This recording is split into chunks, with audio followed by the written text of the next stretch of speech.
Hello, Twihards. It's time to look at the penultimate film in the Twilight series, Breaking Dawn, Part 1.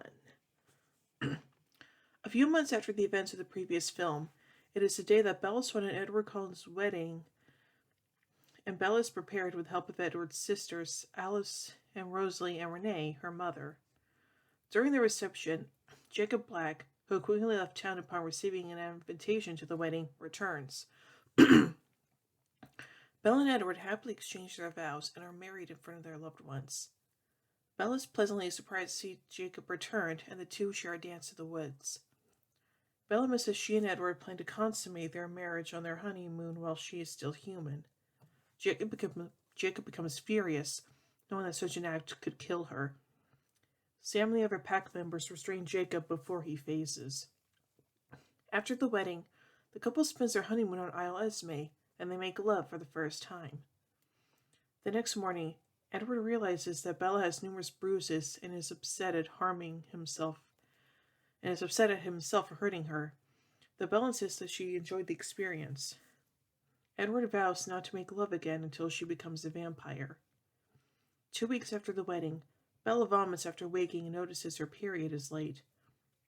Alice calls Bella and asks if she is all right, and Alice had a vision of something happening to Bella. She passes the phone to Carlisle, Edward's adopted father, and Bella tells him she believes she is pregnant. Edward is distraught as he knows it is highly unlikely a human will survive giving birth to a vampire's baby. He tells her that Carlisle should remove the baby. She refuses, as she wants to keep her child, and convinces Edward's sister Rosalie to act as her bodyguard. They fly back home to Forks, Washington. Though Bella has only been pregnant for 2 weeks, the baby rapidly grows. Jacob rushes over to the Cullens' house. Bella, now heavily pregnant, is pale and underweight. Jacob, upset by Bella's failing health, says that Carlisle should terminate the pregnancy as soon as possible so that Bella may survive. Bella ignores Carlisle's medical advice and Alice's visions, continuing her pregnancy. As Jacob storms out of the Cullens' residence, he shapeshifts and arranges a meeting in the woods with his packmates regarding Bella's pregnancy. Sam believes that the baby will not be able to control its craving for human blood once they're born, and believes that the pack should kill Bella to ensure her unborn child doesn't harm anyone. Jacob refuses to go along with the plan. While Jacob does agree that the pack should eliminate Bella's unborn baby, he doesn't want any harm to come to Bella, due in part that he still has feelings for her, and because Bella didn't do anything wrong. Sam and the other wolves don't want to hurt Bella either, but Sam thinks they should go along with it, as Bella is already dying, and Sam believes that if they don't kill Bella, her child will. This causes Jacob and a few other wolves to disperse from Sam's pack in order to form their own.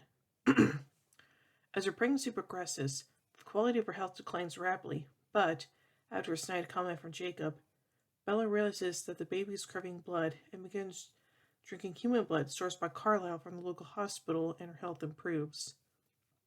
The pregnancy progresses at an alarming rate, and, as a half-vampire, the fetus is more accelerated than a human one.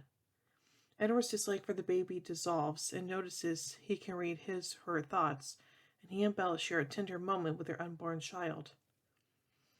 Bella is sharing her baby names with Edward and Jacob when her backbone suddenly breaks and she collapses. They realize that Bella cannot cope with the pregnancy and the baby is suffocating, so Edward, Jacob, and Rosalie begin to perform a cesarean section on her. Rosalie begins the procedure, and Carlisle is out getting blood, but due to her hunger, the blood in the blade tempts her greatly. Jacob stops her, and Edward picks up the blade and finishes the procedure. As morphine hadn't had time to yet spread, the procedure is excruciatingly painful for Bella as Edward cuts her stomach open and she falls unconscious. After the procedure, Bella wakes up and sees her healthy newborn daughter and chooses Renesmee, a combination of her and Edward's mother's names, as the baby's name, before her heart seemingly stops beating. Jacob desperately attempts CPR while a now calm Rosalie takes the baby away. Edward injects Bella's heart with his venom to transform her into a vampire, but it appears to be futile as Bella remains lifeless. Panicked, Edward begins chest compressions. Jacob scornfully tells him he won't kill him, and so it would be a greater punishment for Edward to spend the rest of his life knowing he was the reason Bella died. Jacob then storms out of the house and collapses to his knees, sobbing. Seth and Leia tell the pack Bella didn't survive the delivery. Distraught, Jacob goes back inside and attempts to kill Renesmee, as he believes she was the reason Bella died. But when they look into each other's eyes, he sees all the future versions of her and decides not to kill her, imprinting on her instead. When the werewolves learn of Bella's death, they attack the Cullens' house and attempt to kill the baby, fearing that it would become too great of a threat. Edward, Alice, and Jasper defend their home with the help of Leah and Seth, and are later assisted by Carlisle, Esme, and Emmett. Jacob then runs outside to stop the fight and transforms into his wolf form. Jacob and Sam surely communicate with each other telepathically. Edward reads Jacob's mind, announcing that Jacob has imprinted on Renesmee, and since the wolves' most absolute law is not to harm anyone who has been imprinted on, they leave. Edward's venom begins to heal Bella, and she is cleaned and dressed. Over the course of 2 days, her bite marks heal, her broken back and chest repair, and her figure returns to normal. Finally, the transformation is complete, and when her eyes open, they are blood red. In mid-credits scene, Aro and his brothers Marcus and Caius receive a letter from Carlisle announcing that the Cullens have a new member of the family. Aro informs his brothers that his feud with the Cullens is not yet over, as they have something he wants. Bum bum bum. And now it's time to take a look at the production of this film, beginning with the development. Talks for a Breaking Dawn film started after Summit Entertainment approved the second and third adaptations of the franchise, and scheduled the 2 films to be released 6 months apart. Whit Godfrey, producer of the previous films in the series, stated in mid-2009 that they had every intention to make the film version of Breaking Dawn. But Stephanie Meyer, the author of the series, explained on her website's Breaking Dawn FAQ that if an adaptation were to be created, it would have to be split into 2 films because the book is just so long, saying that she would have made the book shorter if it were possible. She also believed it would be impossible to make a film due to Renesmee, writing that an actress cannot play her because she is a baby that has complete awareness. The one thing that I've never seen is a CGI human being who looks truly real. However, she did acknowledge that it might be possible due to the quickly advancing technologies.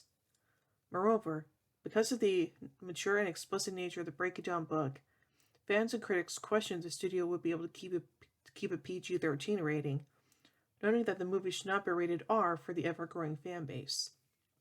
In March 2010, Variety reported that Summit Entertainment was splitting the 754-page book into 2 films, along the same line as Warner Brothers' Harry Potter and the Deathly Hallows. Since under contract for only 4 films, the status of Stewart's, Pattinson's, and Lerner's contracts were in question, making the possibility of a split unlikely. Producer Whit Godfrey stated that all 3 main characters were signed onto one Breaking Dawn film. In March 2010, it was announced that Summit was searching for Academy Award-nominated directors to helm the project, with names like Sofia Coppola, Gus Van Sant, and Bill Condon rumored to have been approached to direct. On April 18, 2010, Summit announced that Bill Condon, who directed Dreamgirls, would direct Breaking Dawn. Whit Godfrey, Karen Roosevelt, and author Stephanie Meyer would be producing the film. I'm very excited to get the chance to bring the climax of the saga to life on screen. As fans of the series know, this is a one-of-a-kind book, and we're hoping to create a unique cinematic experience, said Bill Condon. Condon wrote about Summit approaching him saying, quote, "The very nice folks at Summit, they sent me the novel. I loved it. I quickly printed on the material." Another reason Condon cited was the desire to collaborate with Stewart. Gus Van Sant later explained that Robert Pattinson mentioned him as the ideal director for Breaking Dawn, was what made him audition for the job, and the description was very nerve-wracking. However, after Condon was hired, some suggested that the reason behind not getting hired was his style and way of auditioning being different from what the executive producers were used to. In June, Summit officially confirmed that a 2-part adaptation of the 4th book would start filming in November. The first part was released on November 18, 2011, and the second part's release date was set for November 16, 2012. The Twilight Saga also helped motivate Rosenberg into launching a female-centric production company, Tall Girls Productions. The character of it, if there is one, would be to create some strong roles for women, the female Batman, the female Tony Soprano. She explained that, despite the fact of the many hours of hard work ahead of her, it is what she wants to do. After confirming one film, someone had been keeping their eye on a fifth installment. In May 2010, Billy Burke and Peter Facinelli were the only cast members who were confirmed for both parts of Breaking Dawn, while other cast members such as Ashley Greene and Kellen Lutz were still in negotiations for a second part. If the actors holding Summit back from making an official announcement did not reach an agreement with them, the studio would not have minded recasting their roles, as done in the Twilight Saga Eclipse with Bryce Dallas Howard's character Victoria. However, in June 2010, someone officially confirmed that a two-part adaptation of the fourth book would start production. It was made clear that all major actors, including the three lead roles, the Cullen family, and Charlie Swan, will return for both parts.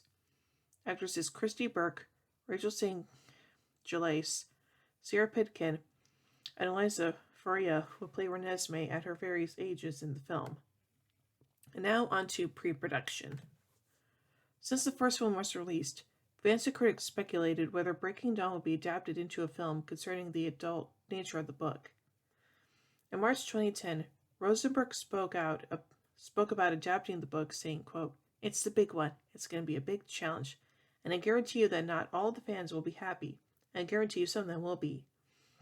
You have to give up the ideal of making everybody happy. It's just not going to happen. But I hope you make the majority happen. Again, for that last book, it is about taking that specific character Belle on her journey. It's a big journey. It's a massive change for her, and I hope to realize that." One of the scenes that aroused the speculations that the film will be R is the infamous graphic birth scene in the novel. In August, Rosenberg addressed the speculations, saying, quote, "On the fan site, on Facebook, all the comments are, it has to be R-rated. You have to show childbirth, gore and guts and sex.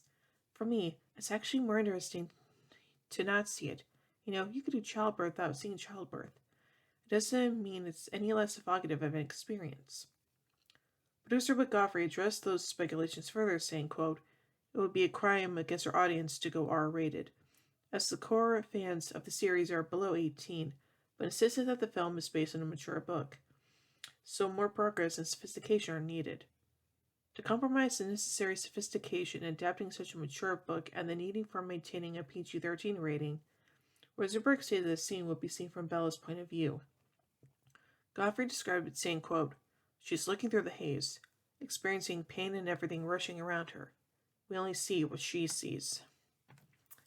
In June, Rosenberg stated in an interview that the decision on where to split the film had not been decided, as she was still in the drafting stage of the scripts. "I think it comes down to Bella's human and Bella's vampire," she said, hinting at the potential splitting point.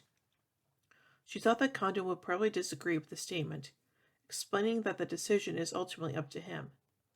Later in January 2011, Godfrey confirmed that Part 1 will cover the wedding, honeymoon, pregnancy, and birth, and hence just before her transformation into a vampire, as filmmakers wanted to, quote, "take the audience through the emotional part of Bella's journey as she becomes a vampire." Part 2 will follow her transformation, the first exhilarating moments of her vampire life, and the final confrontation with the Volturi. Godfrey also confirmed that Part 1 will follow the book's storyline as it breaks away from Bella and switches into Jacob's perspective. There is a sense that, as Bella and the Cullens deal with her pregnancy, the world is still turning outside with Jacob, he explains.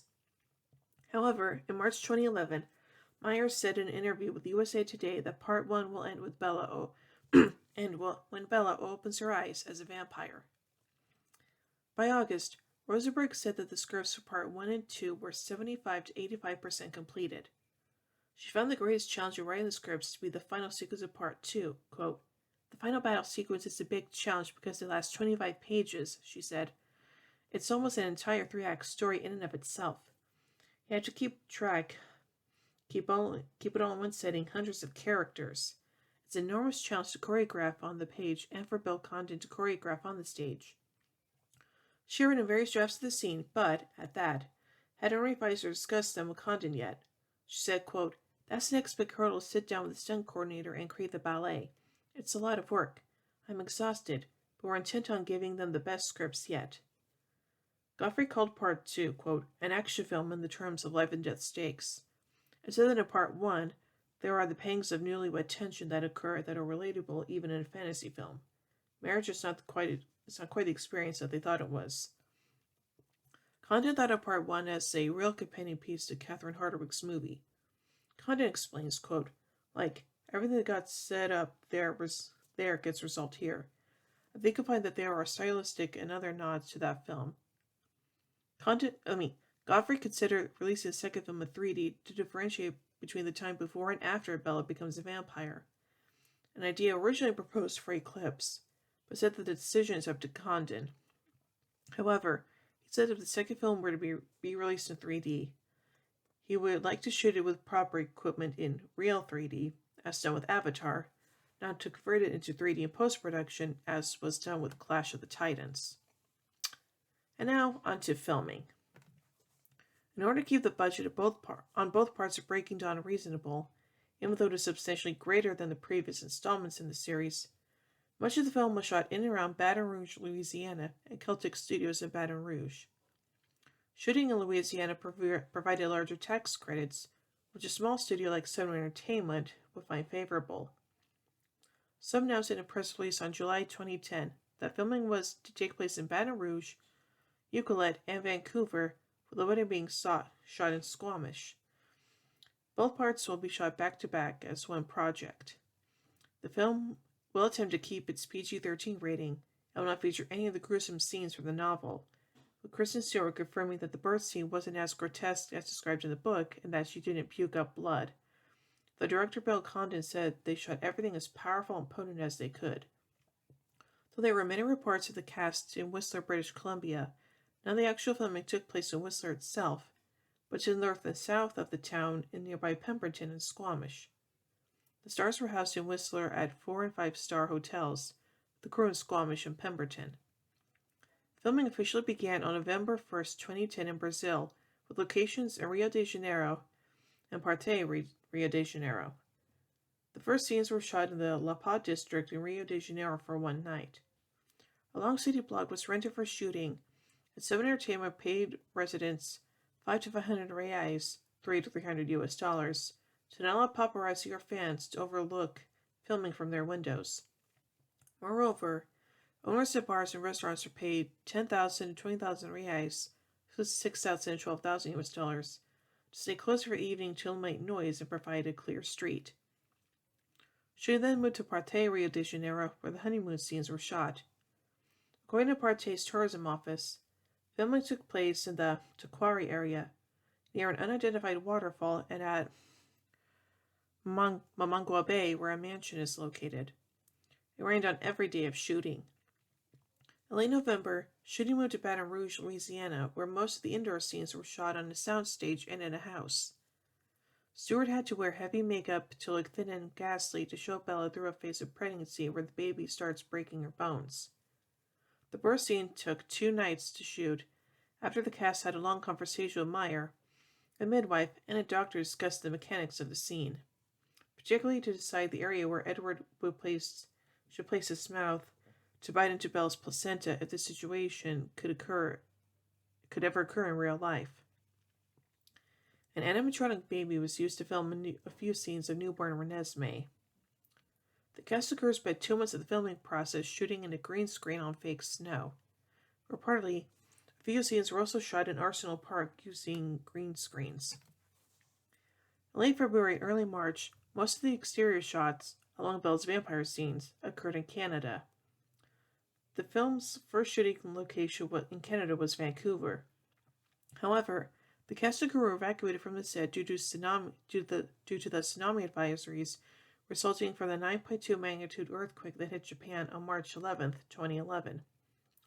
Tony Atterbury, a spokeswoman for the film, said that, quote, "The crew was moved to higher ground as a safety precaution and, quote, the shoot was delayed for a few hours, but the day's work was accomplished. Therefore, filming relocated to Squamish, British Columbia, but a few scenes were shot in the Orpheum Theatre in Vancouver with the the Vancouver police covering all the entrances of the theater. The wedding scene of part 1 was the last scene the cast and crew shot. It was also shot under tight security. A helicopter hovered above the set. Off-duty police officers surrounded the location, and sheets and umbrellas were used to protect the set from aerial shots being taken. Stewart spoke about the wedding at Comic-Con, describing it as, quote, insane. She wanted to say that it was Secret Service style. The crew was incredibly inconvenienced. No cell phone, etc.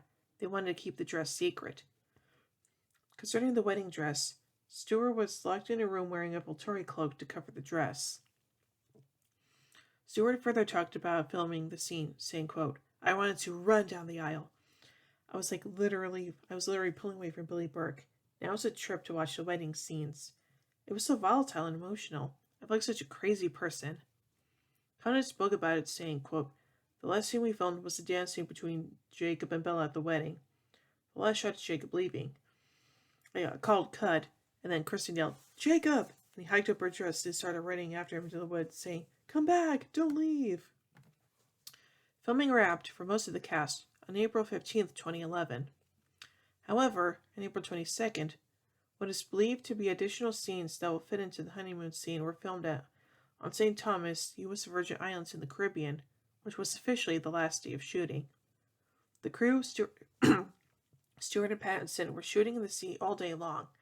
They went out for cocktails on the beach and watched the sunrise. On the subject of the final day and her final moment as Bella, Stewart said, quote, after that scene, my true final scene, I felt like I could shoot up into the night sky and every pore in my body would shoot light. I felt lighter than I've ever felt in my life. Pattinson thought the day was amazing and commented, quote, I then asked myself why we didn't do this in those 4 years. Every difficult moment just vanished.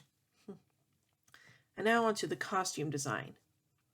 In October 2010, it was announced that Michael Wilkinson would be the film's costume designer. However, Bella's wedding dress was designed by someone other than Wilkinson. Meyer's description of the dress was a, quote, simpler style than the frillier Edwardian stuff. Elegant white satin, cut on the bias with long sleeves. At first, Zach Posen was rumored to be the designer of Bella's wedding dress. However, these rumors proved false when Posen tweeted, quote, heard the Bella Twilight rumor, and it's just that. I designed for real women like Kristen Stewart and Anna Kendrick. In April 2011, someone announced that Carolina Herrera is the designer of the dress. Stewart described the dress as very tight, but still liked and thought that it was very pretty. Meyer told USA that the dress was an interesting mix and has a vintage feel, but at the same time, there's an edge to it. Concerning Alice's bridesmaid dress, its designer remains unknown. However, it was presumably designed by Wilkinson. Ashley Green described the dress as magical and beautiful, and spoke out about the design process, saying, we wanted to have all the bridesmaids fit together and also have their own identity. So we took a little bit of Alice's past and put it into her dress. Corsets were added to all the cast's wedding dresses, but were removed during filming because the cast felt uncomfortable wearing them while dancing. Alfred Angelo had been named the exclusive and official licensed manufacturer of Bella's bridal gown. The gown will be a replica of Bella's wedding dress and marked under the brand Twilight Bridal by Alfred Angelo. It was revealed in late November 2011, following the release of Part 1, and will be available in Alfred Angelo signature stores and independent retailers worldwide. And now on to the post-production.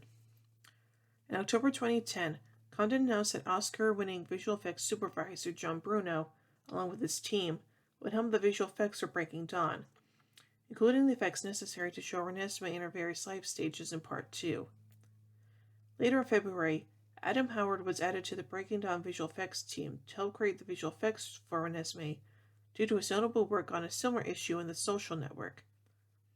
Condon revealed that Mackenzie's voice, face, and expressions will be placed digitally on the bodies of the actresses playing the same character through various stages of life.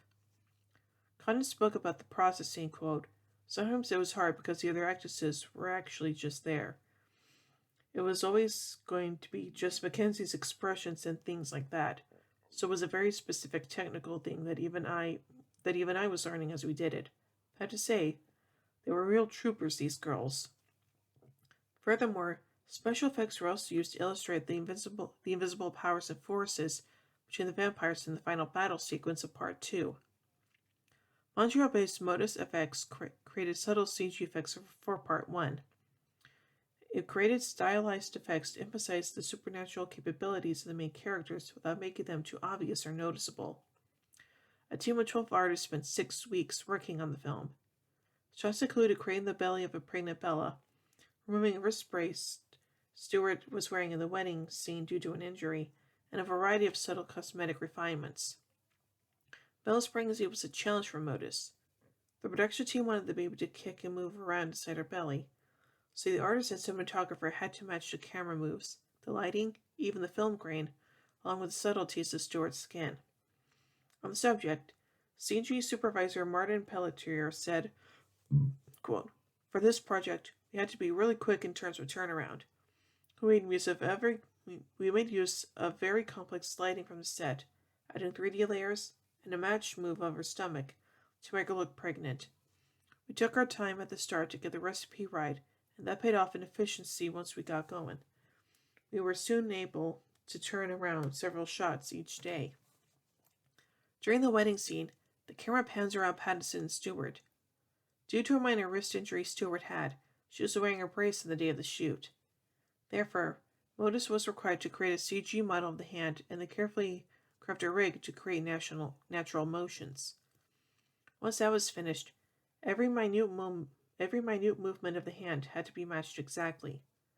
The rotational panning shot totals 300 frames and called for an elaborate camera and object tracking. Modus used subsurface scattering to accurately capture the partial translucence of her skin to make it look more authentic. Pelletier explained that tracking was particularly challenging because when they were shooting it, they weren't thinking about it as an effects shot. There's no camera metadata for the sequence. The solution was to do a series of careful manual adjustments until the light sources were correctly replicated on the set.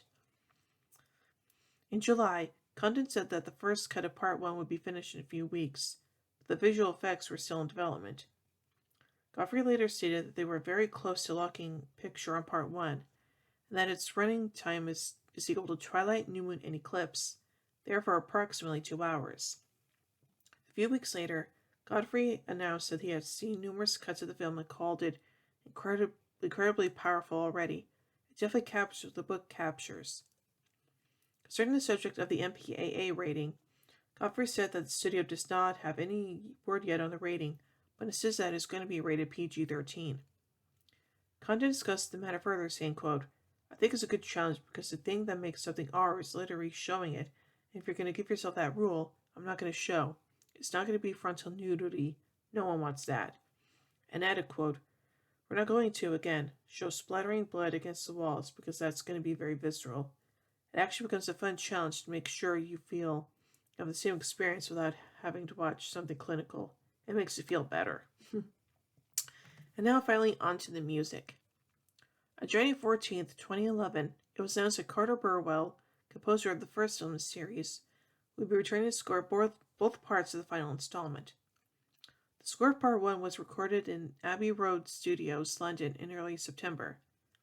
Alexander Desplat and Howard Shore, the composers of New Moon and Eclipse, respectively, had to be in London at the time of the recording session and stop by to visit Burwell. The Twilight Saga Breaking Dawn Part 1 original motion picture soundtrack was released on November 8th, 2011. In July, Condon said that they were still under negotiations for the soundtrack and have 15 songs to choose from, but no deals have been signed with any artists. He also hinted that there's a good chance that the cast's musically inclined members would feature on the soundtrack, which leaves Chance the Rapper Pattinson, Jackson Rathbone, Boo Boo Stewart, and Jamie Campbell Bower. American rock band Evanescence expressed interest in lighting a song on the Breaking Dawn soundtrack. Will Hunt, the drummer of the band, said, quote, "I've been screaming for my new song, My Heart Is Broken, till I ended that, because I think it would fit the story so well." The lead singer of the band, Amy Lee, agreed, adding, quote, "I think that would be awesome, actually." Also notable is the fact that the band had attempted to land songs on the soundtrack of Twilight, but someone did not approve of the songs they presented. This is the first soundtrack not to feature a song from the band Muse. On September 22nd, 2011, it was confirmed that the lead single of the soundtrack is a song by American pop singer Bruno Mars called It Will Rain, to be released exclusively on iTunes on September 27th.